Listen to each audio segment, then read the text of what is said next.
Thank you very much, everyone, for the invitation to speak to you at this conference today. I'm absolutely delighted to be here. I've actually just flown in last night from the United Arab Emirates, where I was part of the opening of a new campus by the University of Bolton in Ras Al Khaimah, one of the Emirates. So a new endeavour for them in transnational education. Some really wonderful and exciting things, I think, are happening in these areas. So it's absolutely wonderful to see so many people here being interested in this issue.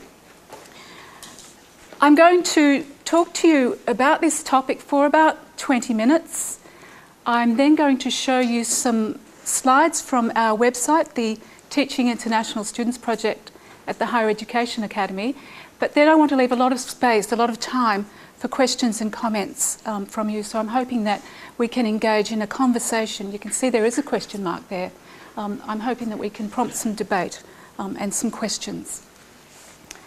So what I'm going to be talking about is how international education and international students in particular can be used for a resource for more internationalised global learning for all students.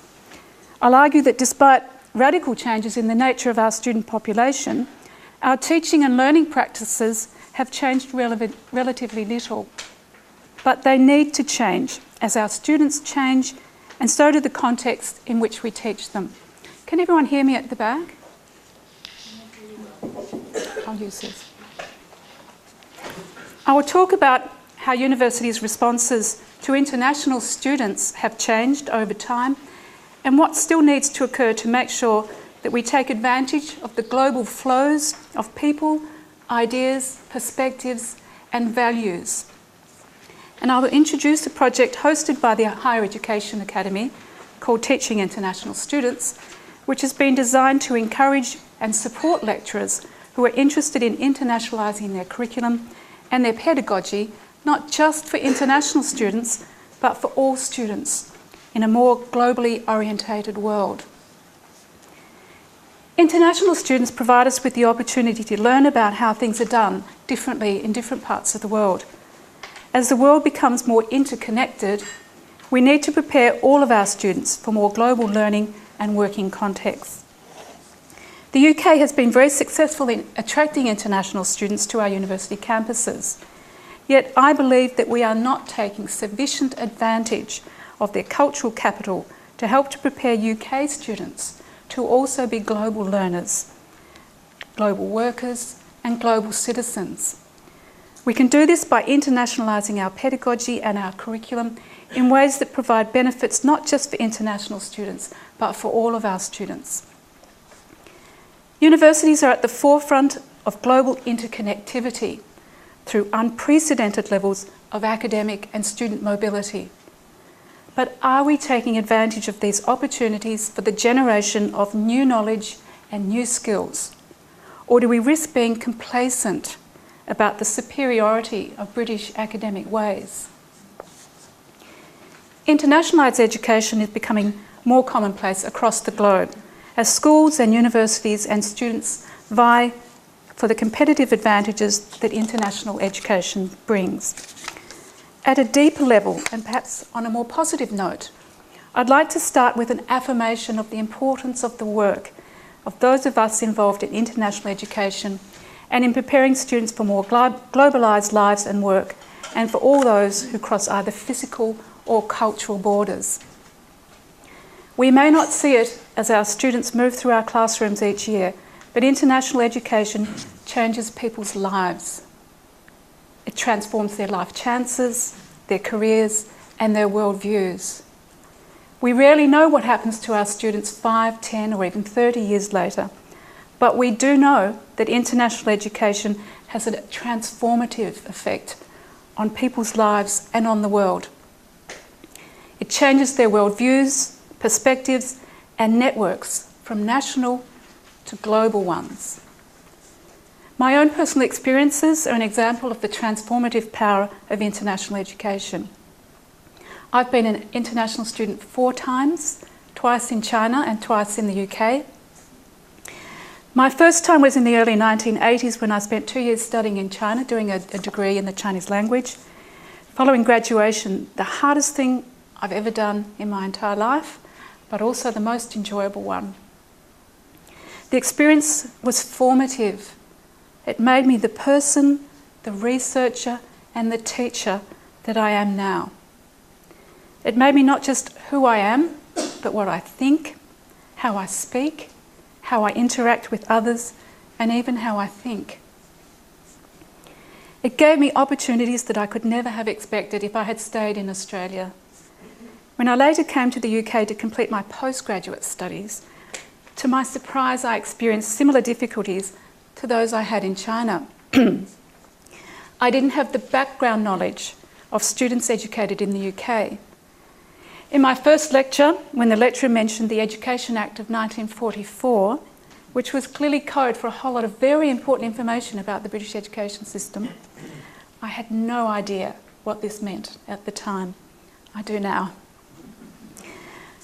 Excuse me. For international students, it's not just about language, but about all the information that you don't have about that culture. It's all right, I've got one, thanks. When I was first an international student over 30 years ago, going abroad to study was fairly rare. It's now becoming increasingly commonplace, resulting in unprecedented levels of mobility and giving young people access to greater opportunities worldwide. In 2008, there were 3.3 million students studying outside of their country of citizenship, almost double the number in 2000, and the figure is set to double again in just a few years' time. However, in the UK, the direction of travel has been mostly one way. Nearly 500,000 international students study at UK campuses and comprise nearly 1 in 5 students. Interestingly, the number of transnational or T&E students undertaking British degrees abroad looks set to overtake these numbers very soon, within the next 12 months. Yet British students are still notoriously unwilling to travel abroad for study and are much less mobile than their counterparts in other countries. In China, for example, there are now more students going to China to study than Chinese students going overseas to study. Very large numbers of South Korean, American and Japanese students, in that order, are studying in Chinese universities to take advantage of the opportunities of China's booming economy and growing superpower status. British universities are increasingly engaging in transnational education partnerships, however. Even though T&E can still be considered to be in its infancy, with many of the bugs still to be sorted out, I think it will set the scene for much of the ways that British universities operate in future, as these types of partnerships become more popular. International and transnational education are bringing profound changes to the student body and the context in which they learn. To date, however, I think it must be said that international students, our views of international students and of international education have often been tinged with negative connotations, especially in terms of international students' knowledge and skills when they begin their degrees.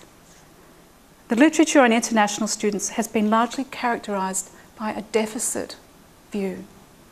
That is, there's a focus on the skills and knowledge that international students supposedly lack when they enter British universities, rather than an appreciation of the knowledge and the skills that they bring. They tend to be seen as bearers of problems, rather than bearers of culture.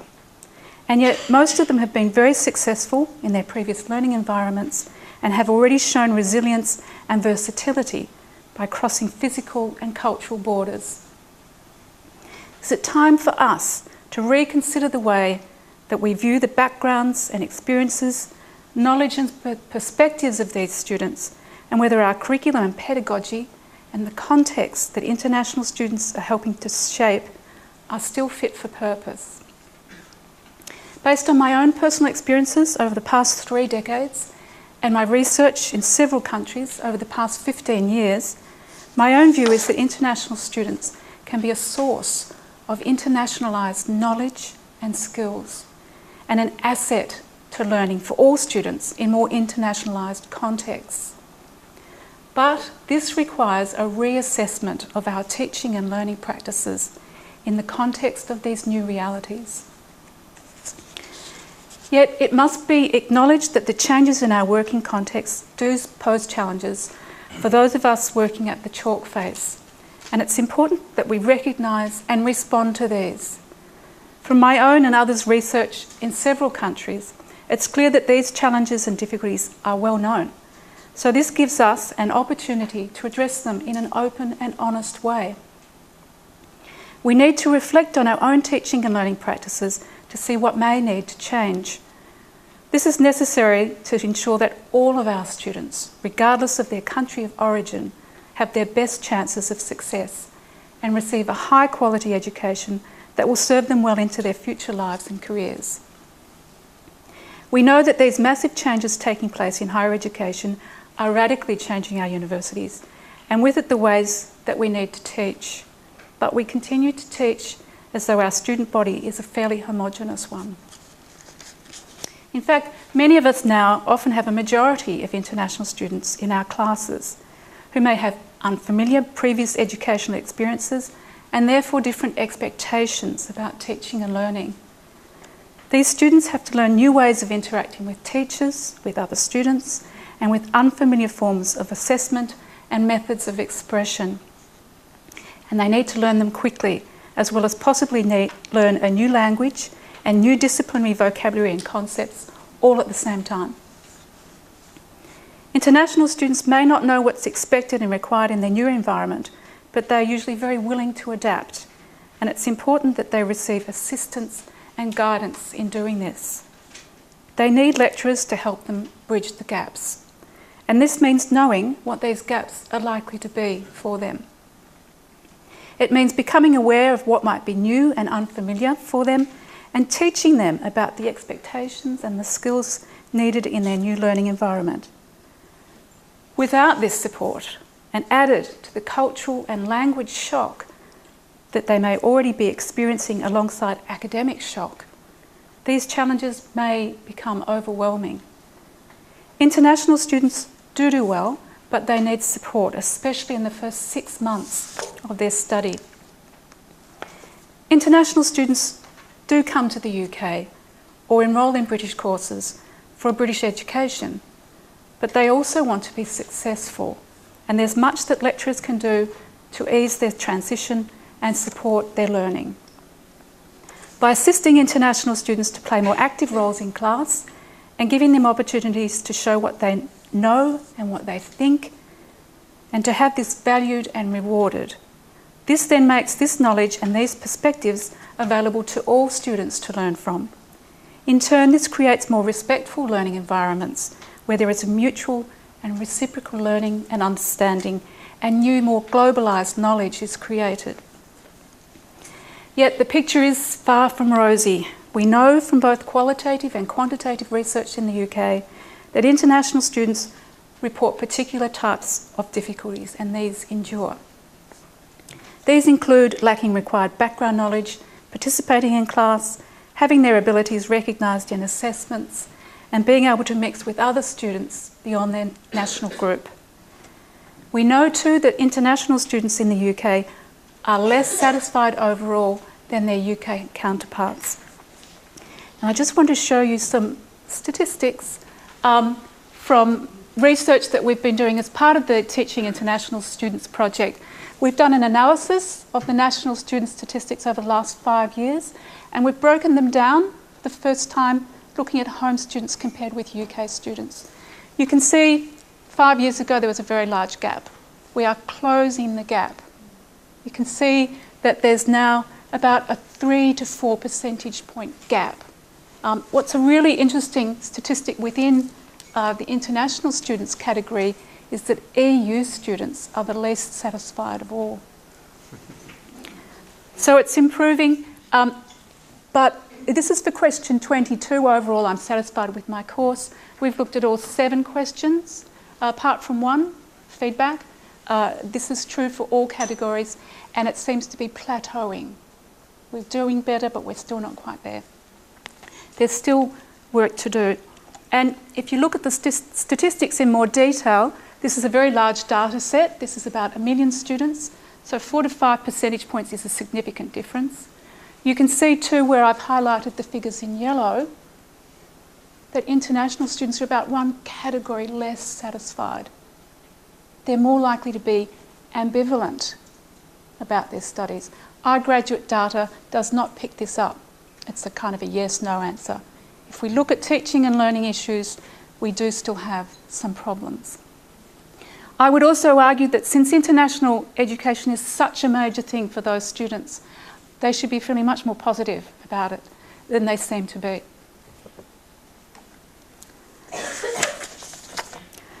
So, in thinking about how we need to change our teaching and learning practice, I think it's useful to look back on the ways that British and other Anglophone universities have responded to the increases in international students, as this can help us to determine our future responses.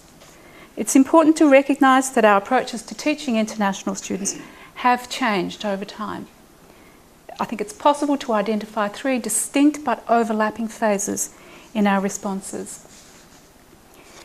In the first phase, in the 1990s, international students were just expected to adapt to so-called British ways.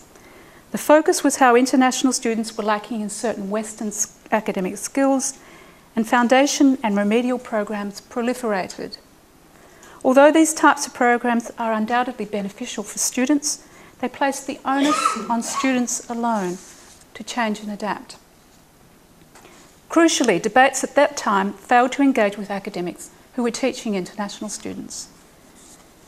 In the next phase, researchers' gaze began to shift to the institution and to teaching and learning practices as the numbers and proportion of international students accelerated. This phase focused on how lecturers needed to adjust or accommodate international students and how to be explicit about what international students are required to do in order to give them their best chances of success. Then more recently came a recognition that perhaps universities need to change as well to suit contemporary and global contexts. And so internationalisation of the curriculum and development of the global citizen have gained greater prominence, especially over the last 5 years.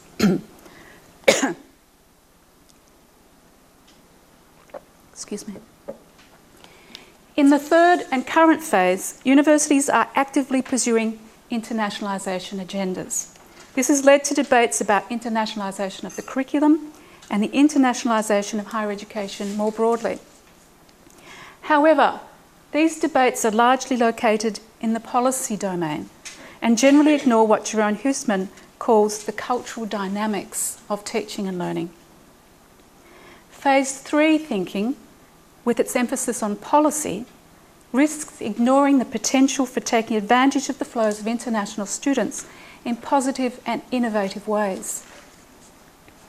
Of course, all of these initiatives are necessary and progressively build better services and support, but these programs often occur outside of the classroom and so far haven't led to debates about contemporary academic cultural values and global knowledge.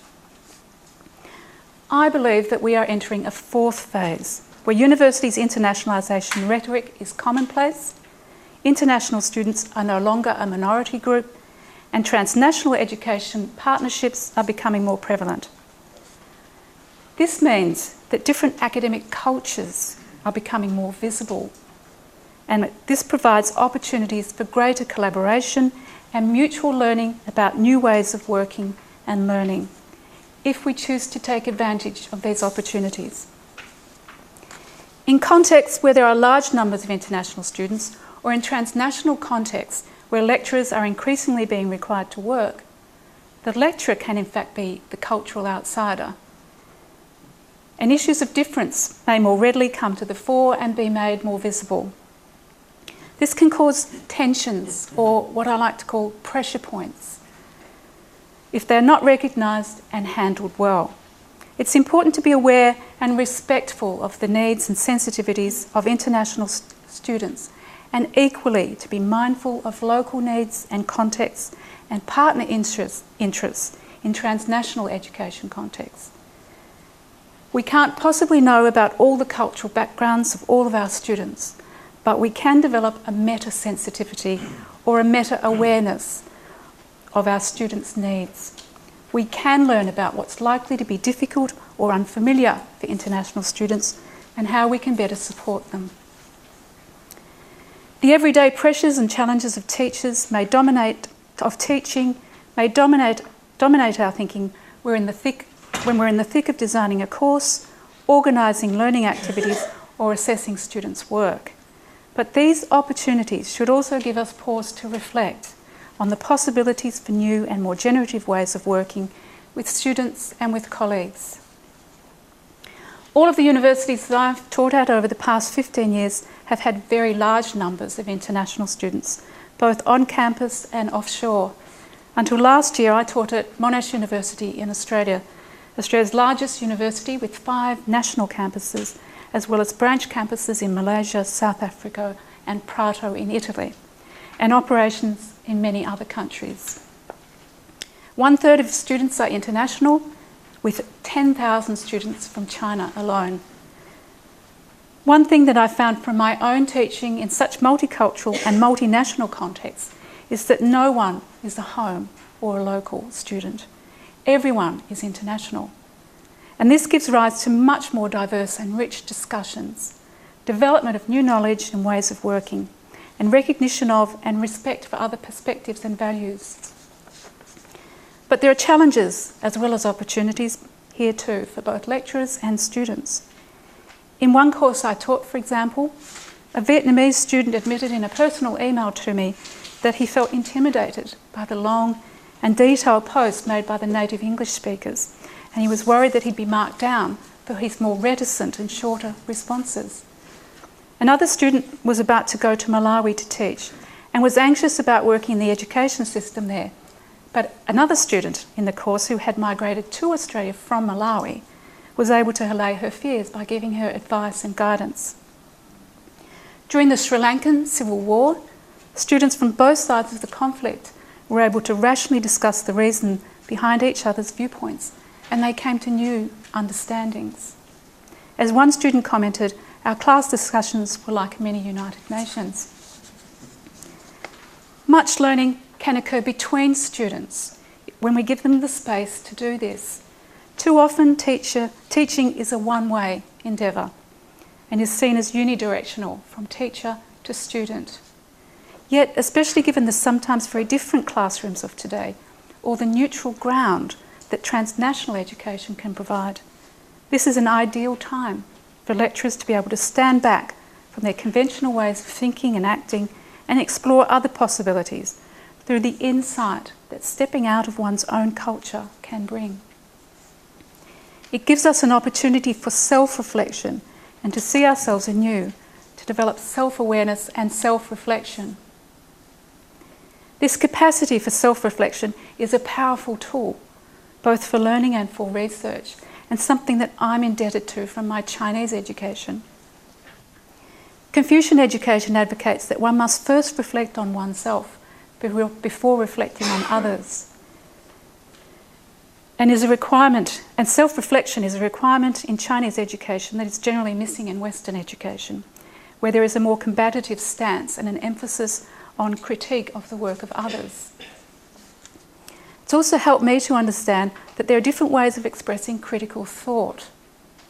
Critical thinking is heralded as a unique attribute of Western education and is generally lacking amongst international students. Criticality is not unique to Western learning, but is manifested in different ways in different cultures and different contexts. Indeed, the term critical thinking is highly contested. A master's thesis I examined in 2005 by Duong Huang at Monash University investigated the definitions of the term by 15 business academics. She found, and I quote her, a remarkable lack of common understanding of the term. Many claimed that although they could not easily define the concept, they knew it when they saw it. This wasn't particularly helpful for the students who were trying to work out what they should do. As our teaching and learning contexts change, so must our teaching. The mere presence of international students in our classrooms or of learning occurring in different geographical locations doesn't ensure internationalised or intercultural learning. This must be deliberately designed into the curriculum and be enacted through our pedagogy. Lecturers set the tone in their classroom and have a vital role to play in encouraging and nurturing intercultural learning and understanding. Lecturers working in changed higher education contexts, especially in emerging T&E contexts, can play a leading role. There's much rhetoric around the internationalisation of higher education, but little guidance on how to do it, how to operationalise the rhetoric. Lecturers at the forefront of these changes can help to fill this gap. There are still many questions to be asked in international and transnational education and issues to be explored. These include how to successfully adapt the curriculum for both local and internationalised contexts, how to overcome the ghettoisation of international students, and how to encourage UK students to be more internationally mobile. So, in conferences like this, when you come together today, I'd encourage you all in your own work, after your discussions today, to keep observing and reflecting on and recording your work, its pitfalls and its achievements, and to share your experiences and others through collaborative research and publication. We all have much to learn. In many ways, our students are now more internationalised and information savvy than their lecturers and navigate worldwide information sources effortlessly. International students are also often much more internationalised than their UK counterparts, who are notoriously less mobile, and less mobile than any other country in the world, I might add. International education and opportunities for study abroad for UK students provide internationalised learning opportunities for all our students. So in conclusion, we need to seize our opportunities, but also be mindful of our challenges and the pressure points. We need to avoid complacency, which may threaten the full potential of our endeavours, and be willing to adapt and to keep learning. The advantages that Anglophone universities have enjoyed may not continue, as other countries are aggressively entering the international education market and offering courses in English. So it's important that teaching quality remains high and that reputations are maintained as prospective students face more choices.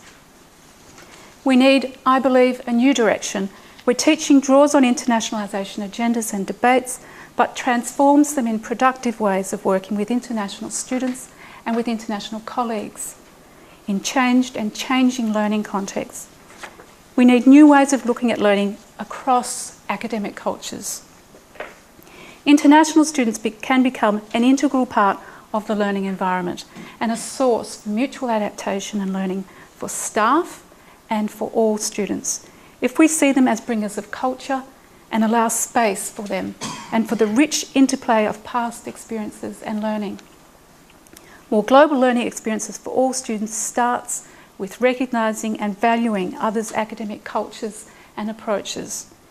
If this happens, we can move beyond hegemonic or hierarchical interactions where the cross-cultural communication and travel is only one way. We can develop mutual learning where knowledge doesn't just flow one way from teachers to students, where students' knowledge is valued, and where genuine intercultural dialogue means that international education is not just based on the legitimisation of Western knowledge, but becomes an enterprise of mutual learning. And I'd like to conclude just by very briefly showing you the Teaching International Students project. My main point here is that this is not a project or a website for students. This is a website for teachers. It's designed to encourage and support lecturers who are interested and want to internationalise their pedagogy. And it's also for people who often say to me, that's all very well in theory, but what do I do on Monday morning? So it's very much designed to be very practical. So if you type Teaching International Students into Google, you'll get this. This will come up. This is our website. What we have done is we've developed over the last 18 months a resources bank of teaching and learning resources and research resources. And if you click on the right-hand side into that resources bank, you won't see this, but this is how our resources are conceptually organised. We've organised it in kind of a logical way. How would international students be moving through higher education from pre-arrival, induction, life in the classroom, life outside the classroom, life beyond university. We've got a lot of links in that top box. We've almost finished. There's just one last one to go, where we provide a lot of information about what does IELTS mean, what are some of the restrictions around visas, what internships can employers provide. So lots of information if you're wanting to look further, but most of our information is in this bottom part here, teaching and learning. And these are the pressure points that I've referred to. We've identified from research all around the world what are the difficult things. What's difficult for international students or teachers in lectures, in tutorials? How do you help your student to develop academic writing? How do you support them to avoid plagiarism, for example? So if you go into any one of those, what you'll find is an overview of topics from the research. What are some of the issues? What are international students likely to find unfamiliar or difficult? We've got lots of resources that others have tried and tested resources, links to specialist sites and research databases, lots of lists of further reading if people want to go further, find out about what's happening in other countries, and lots of case stories, and I'll show you a couple briefly.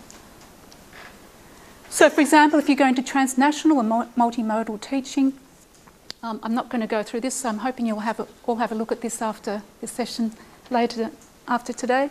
But what you'll find is things like, if you're just starting out, what do I need to think about, right through to what's some more detailed research. And it will include things like how to internationalise the curriculum, how to develop your students' intercultural competencies, how to develop your own intercultural competencies, how to make your language more intelligible, how to help your students make their language more intelligible, and lots of examples, lots of tips, lots of links. If you're very busy, we provide one top resource and one top tip. We know people are very busy, but then there are lots of lists of reading, so a lot of information, thousands of articles there. We've also got case stories. We put out a call for people to say, tell us your stories. We've got hundreds and hundreds from students, not so many from staff. I'd really like to hear from you. And what we said to students was, tell us what was difficult for you, what helped, and what would you have liked lecturers to do. So it's a direct voice. This is what I would have liked. So students get to talk directly to lecturers. Most popular part of our website, interestingly. Staff also write stories for us saying, I had this problem, this is what I did, this worked, this didn't, this is what I would advise others to do. So what we're trying to do here is not tell people how to teach, but just provide them with some ideas, alert them to the issues, but share ideas, share failures, share successes. And I know a lot of universities are now using this as part of their graduate certificates and with their students. So we've been getting very good feedback. So I'm going to leave that there for now. If you would like to find out more about our project, please have a look at our website, use the resources, give us some feedback. If you would like to be on our newsletter, mailing list, there's a contact point for you too. And just the last little plug for our conference that's coming up in June next month at the University of Warwick. If anyone's interested in that, please talk to me after the break. Thank you very much. I'm going to finish there, but I think we've got time for some questions. Thank you. Okay.